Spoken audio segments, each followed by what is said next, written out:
ಬಾಳೆಕಾಯಿಯಲ್ಲಿ ಹೇರಳವಾದ ಫೈಬರ್ ಇದ್ದು, ಇದು ಜೀರ್ಣಕ್ರಿಯೆಗೆ ಸಹಾಯ ಮಾಡುತ್ತದೆ. ಇದು ಶಕ್ತಿ ಮತ್ತು ಉತ್ತಮ ಕರುಳಿನ ಆರೋಗ್ಯವನ್ನ ನೀಡುತ್ತದೆ.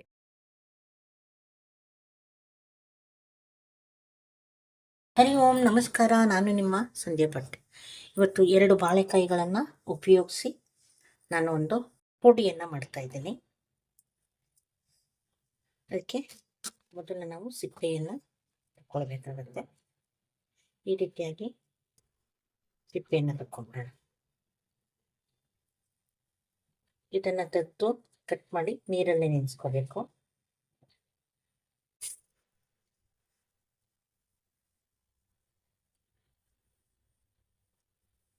ಇದು ತೊವೆ ಮಾಡಿದಾಗ ಮಾಡ್ಕೊಳ್ಳಿಕ್ಕೆ ಸೈಡ್ ಡಿಶ್ ಆಗಿ ಚೆನ್ನಾಗಿರುತ್ತೆ. ಇದನ್ನೇ ನೀರನ್ನ ಇಟ್ಕೊಂಡಿದ್ದೀನಿ. ಅದಕ್ಕೆ ಉಪ್ಪನ್ನು ಸೇರಿಸ್ಕೊತಾ ಇದ್ದೀನಿ. ಈಗ ನಾನು ಇಟ್ಕೊಂಡಂತಹ ಈ ಬಾಳೆಕಾಯಿನ ಕಟ್ ಮಾಡ್ಕೊಳ್ತೀನಿ. ನಮಗೆ ಬೋಂಡಕ್ಕೆ ಹೆಂಗೆ ಕಟ್ ಮಾಡ್ಕೊತೀವಿ ಆ ಥರ.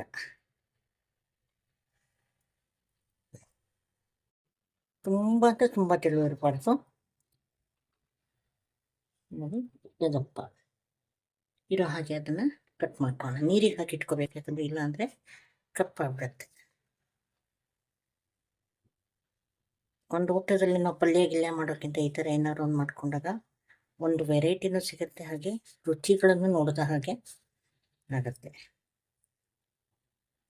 ನೋಡಿ.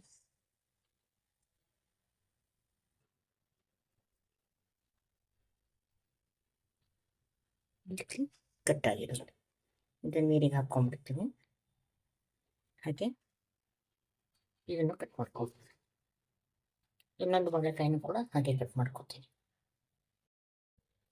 ಇಲ್ಲಿ ಸ್ವಲ್ಪ ಹುಣಸೆಹಣ್ಣು, ಒಂದು ಅರ್ಧ ನಿಂಬೆಹಣ್ಣಿನ ಗಾತ್ರದ ಹುಣಸೆಹಣ್ಣನ್ನು ತೊಗೊಂಡು ನೆನೆಸ್ಕೊತೀನಿ.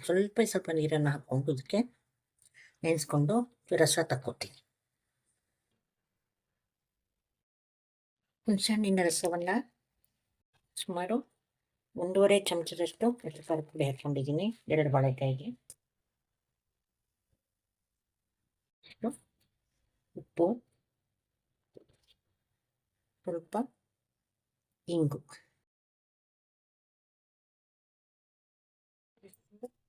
ಚೆನ್ನಾಗಿ ಮಿಶ್ರಣ ಮಾಡ್ಕೊಂಡು ಸ್ವಲ್ಪ ಅರಿಶಿನ ಸೇರಿಸ್ಕೊತೀನಿ.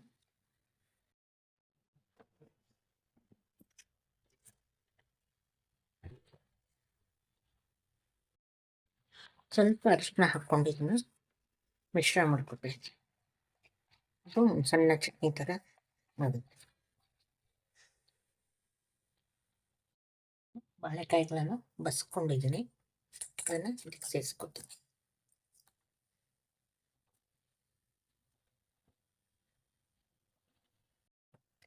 ಇದನ್ನು ಕೈಯಲ್ಲೇ ಚೆನ್ನಾಗಿ ಮಿಕ್ಸ್ ಮಾಡ್ಕೊಂಡ್ರಿ. ಇದನ್ನು ಮಿಕ್ಸ್ ಮಾಡಿ ಮುಚ್ಚಿಟ್ಬಿಡುತ್ತೆ ಒಂದು 10-15 ನಿಮಿಷ. ಅದಕ್ಕೆ ಬಿಡುತ್ತೆ, ಸ್ವಲ್ಪ ನೀರು ಬಿಡುತ್ತೆ ಸ್ವಲ್ಪ. ಇದು ಎಲ್ಲ ಹುಳುಗಳಿಗೂ ಖಾರ ಹಾಗೆ ಮಾಡಿ.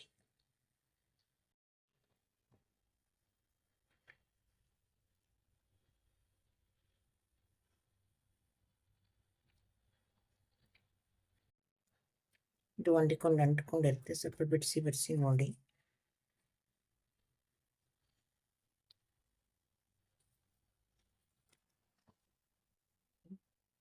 ಪೂರ್ತಿ ಕೋಟಿಂಗ್ ಆಗಬೇಕು, ಈ ಥರ ಎರಡೂ ಕಡೆಗೂ ತಾಗಿರಬೇಕು.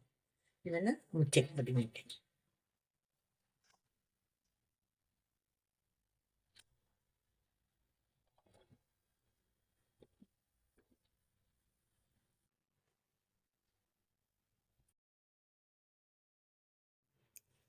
ಚಿರೋಟಿ ರವೆ ಒಂದು ಅರ್ಧ ಲೋಟದಷ್ಟು, ಅಂದರೆ 4-5 ಚಮಚ, ಚೂರು ಉಪ್ಪು, ಒಂದು ಅರ್ಧ ಚಮಚ ಅಚ್ಚಖಾರದ ಪುಡಿ, ಚೂರು ಇಂಗು, ಒಂದು ಚೂರು ಅರಿಶಿನ ಇದನ್ನು ತೊಗೊಂಡಿದ್ದೀನಿ.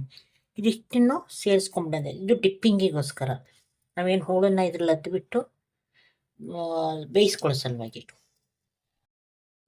ಇದನ್ನು ಮಿಶ್ರಣ ಮಾಡ್ಕೊಂಡ್ಬಿಡೋದು.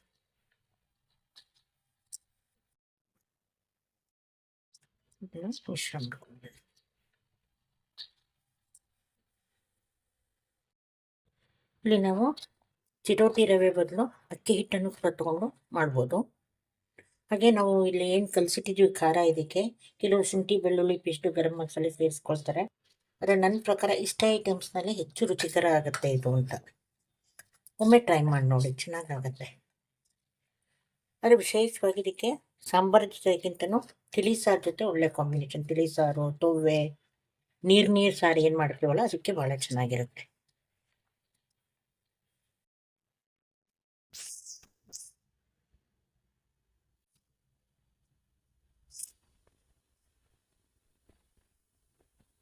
ಕಾಯಿ ಪುಡಿ ಮಾಡಲಿಕ್ಕೆ ನಾನು ಹಂಚನ್ನು ಇಟ್ಕೊಂಡಿದ್ದೀನಿ.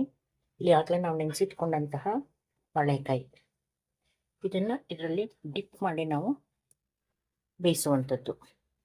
ಈಗ ನಾವು ಎಣ್ಣೆ ಹಚ್ಕೊಂಡ್ಬಿಡೋಣ ಒಂದ್ಸರಿ ಬಾಣಲೆ ಎಲ್ಲ ಹೆಂಚಿಗೆ.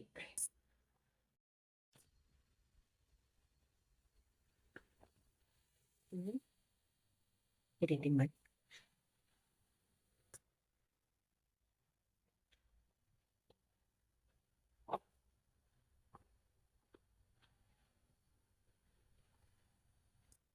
ಮೊದಲೇ ನಾವು ಮಧ್ಯಕ್ಕೆ ಇಟ್ಕೊಂಡ್ಬಿಟ್ರೆ ಕತ್ತು ಹೋಗ್ಬಿಡುತ್ತೆ. ಹಾಗಾಗಿ ನಾನು ಮಧ್ಯಕ್ಕೆ ಇಟ್ಕೊಳ್ಳೋದನ್ನು ಕೊನೆಯಲ್ಲಿ ಇಟ್ಕೊಳ್ತೀನಿ. ಅದೇ ರೀತಿಯಾಗಿ ಫುಲ್ಲು ಜೋಡಿಸ್ಕೊಂಡ್ಬಿಡ್ಬೇಕು.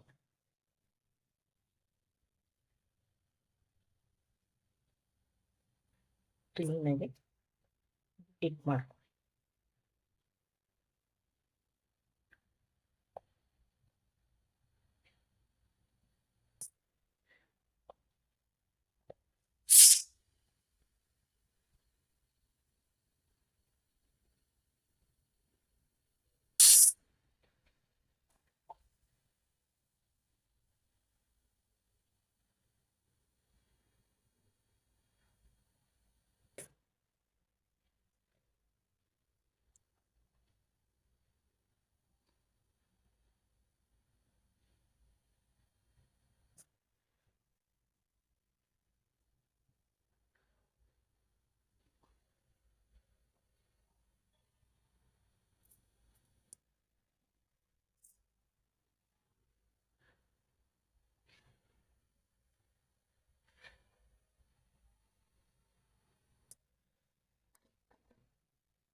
ಇದಕ್ಕೆ ಮೇಲಿಂದ ಸ್ವಲ್ಪ ಎಣ್ಣೆ ಹಾಕೋಣ.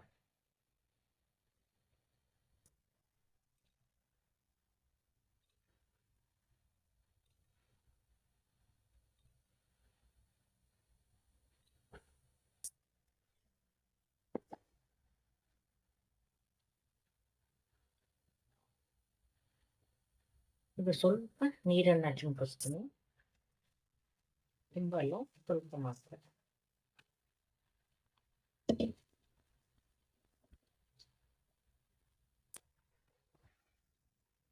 ಈಗ ಅದನ್ನು ಮುಚ್ಚಿಬಿಡ.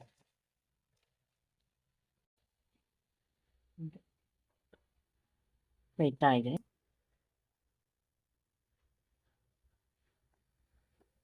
ಒಂದೆರಡು ನಿಮಿಷ ಬಿಟ್ಟು ತಿರುಗಿಸಾಕೋಣ. ಈಗ ಇದನ್ನು ಎಲ್ಲವನ್ನು ಸರ್ವ್ ಮಾಡ್ಕೊ.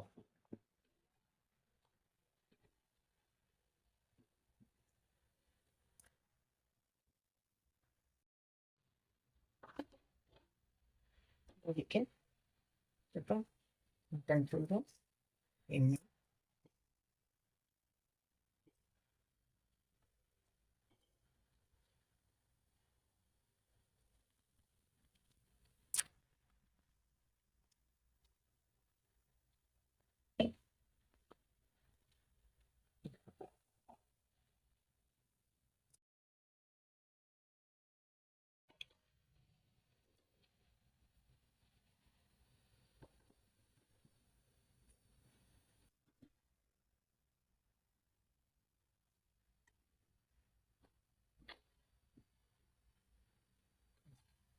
ರೆಡಿಯಾಗಿದೆ ಇದು. ಈಗ ನಾವು ಊಟ ಮಾಡೋ ತನಕ ಇದನ್ನ ಬೇಕಾದ್ರೆ ಇದ್ರ ಮೇಲೆ ಬಿಟ್ಕೊಳ್ಬೋದು. ಇನ್ನೊಂದು ಸೆಟ್ ಜಾಸ್ತಿ ವೇಳೆ ಮಾತ್ರ ತಕ್ಕೊಳ್ಬೋದು. ಇಲ್ಲಾಂದರೆ ಇದ್ರ ಮೇಲೆ ಬಿಟ್ಕೊಂಡು ನಾವು ಉಪಯೋಗಿಸ್ಕೋಬೋದು. ಚೆನ್ನಾಗಿ ಬೆಂದಿದೆ. ಯಾವಾಗಲೂ ಪಲ್ಯ ಸಾರು ಅದನ್ನೇ ಯಾಕೆ ಮಾಡೋದು, ಸಮಥಿಂಗ್ ಡಿಫ್ರೆಂಟಾಗಿ ಈಸಿಯಾಗಿ ಮಾಡಿಕೊಂಡು ತಿನ್ನುವಂಥದ್ದು. ಎಸ್, ನಾನು ಇದ್ರ ಜೊತೆಗೆ ಒಂದು ತೊವೆ ಮಾಡಿದ್ದೀನಿ. ತೊವೆ ಜೊತೆಗೆ ಒಳ್ಳೆ ಕಾಂಬಿನೇಷನ್ ಅದು. ಓಕೆ, ಈಗ ಪುರಿಯನ್ನು ಆಫ್ ಮಾಡ್ತೀನಿ.